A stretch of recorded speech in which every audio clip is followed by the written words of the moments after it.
kiwango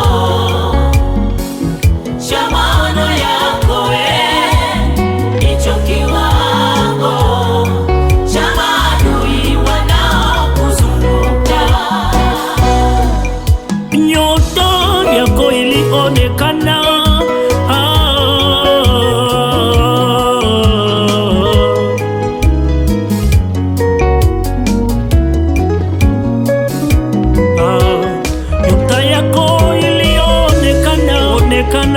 siku ile ulipozaliwa mama, ilikuwa na taarifa.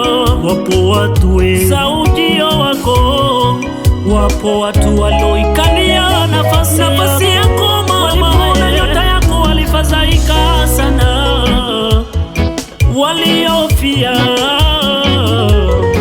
nafasi za waliona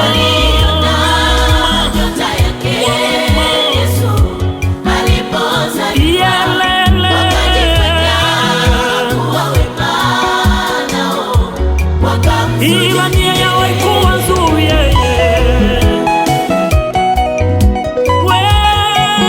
nia yao ilikuwa walitaka kwenda mfalme aliyezaliwa, mfalme wa Wayahudi.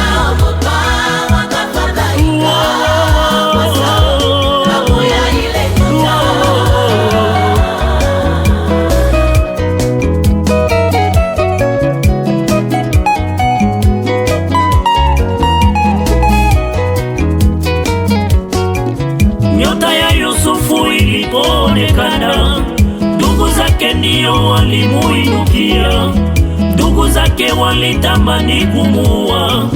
Nyota ya Yusufu ilipoonekana, ndugu zake ndio walimuinukia, ndugu zake walitamani kumuua. Sio kwamba hawa kumtaka Yusufu, ila hawakuzitaka ndoto zake. Sio kwamba hawa kumtaka Yusufu, ila hawakuzitaka ndoto zake, wakamuuza. Wale walioinuka juu yako mama, kwa sababu ya nyota yako, hawatatoka kirahisi mama,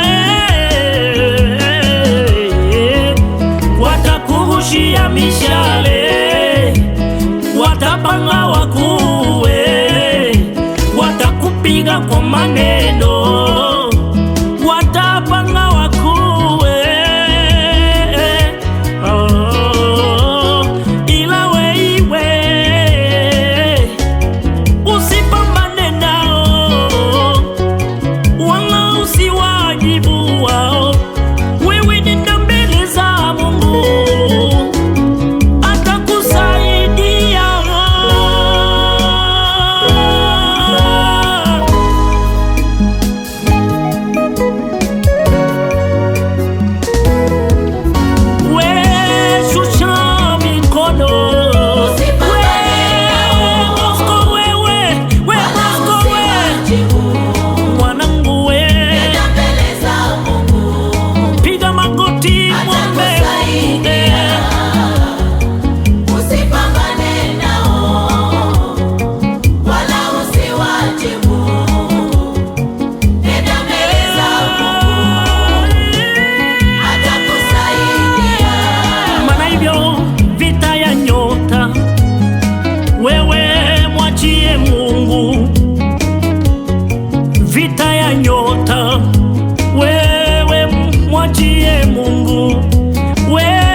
wapendwa,